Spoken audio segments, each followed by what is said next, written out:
யாரெல்லாம் அதை ஃபேஸ் பண்ணியிருக்கீங்களோ பார்த்து சொல்லுவோம். மாமா மாமா மாமா மாமா மாமாங்கெல்லாம் ஏன் பண்றாங்க? மாமா இது உங்க பழைய அம்பாசிடர் கார் இல்லைன்னு சொல்லணும்னு தான் எனக்கு தோணுது. ஆனா நான் சொன்னேன்னா அந்த இடத்துல நான் வில்லனாயிருக்கேன்.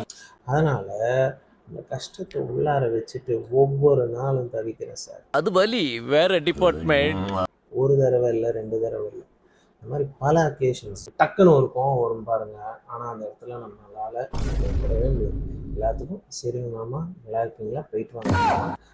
யாராக இருந்தாலும் மற்றவங்களுக்காரன்னு கொஞ்சம் கன்சிடர் பண்ணுங்க. அதே மாதிரி மெயினாக இந்த வயதானவர்கள், அதாவது இந்த அம்பாசிடர் ஃபியேட் வச்சுருக்கிறவங்க எல்லாம் தயவு செஞ்சு இன்னைக்கு இருக்கிற காருங்க அந்த பில்டு குவாலிட்டியில் இல்லை, வர்றது வச்சு சாத்திட்டு போயிடும்.